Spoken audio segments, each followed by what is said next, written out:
Shkruan Gjergj Zefi. Donald Trump po sillet me Iranin si një biznesmen kazinoje që mendon se diplomacia funksionon me ultimatume televizive, kërcënime në Twitter dhe bombardime demonstrative. Problemi është se lindja e mesme nuk është Manhattani, ndërsa Republika Islamike nuk është një kompani që falimenton pas një presioni mediatik. Çdo ditë që kalon, kriza me Iranin po ekspozon kufirin më të madh të Trump, mungesën dramatike të kulturës diplomatike dhe obsesionin për spektaklin. Ai hyri në konflikt duke premtuar një fund të shpejtë, pastaj foli për bombardime masive më pas, për armë pushime, tani për negociata sekrete. Kjo nuk është strategji, është improvizim, dhe në diplomaci improvizimi është forma më e rrezikshme e paaftësisë. Trump duket se ende nuk e ka kuptuar një fakt historik që e dinë edhe studentët e vitit të parë të marrëdhënieve ndërkombëtare. Regjimet autoritare në lindjen e mesme nuk rrëzohen nga sulmet ajrore. Përkundrazi, shumë herë bombardimet e jashtme i forcojnë ato duke prodhuar efektin e rrethimit patriotik. Edhe analizat e fundit ndërkombëtare paralajmërojnë se lufta ka konsoliduar segmentet më radikale të regjimit iranian në vend që ta dobësojë atë. Tu qëndron ironia e madhe e politikës së Trump. Njeriu që pretendon se po lufton regjimin në praktik po jep atij justifikimin perfekt për represion të brendshëm.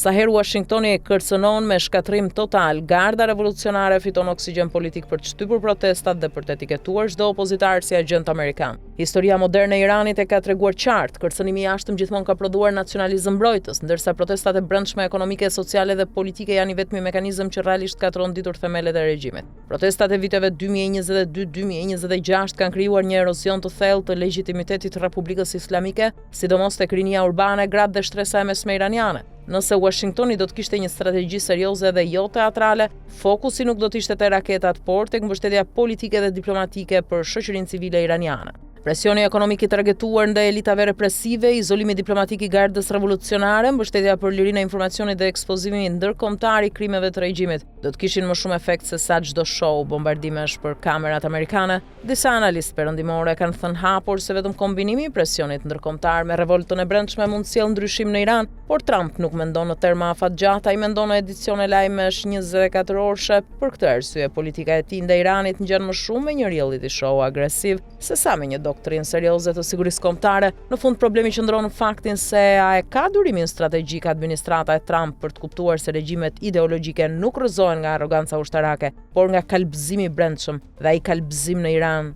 tashmë ka nisur.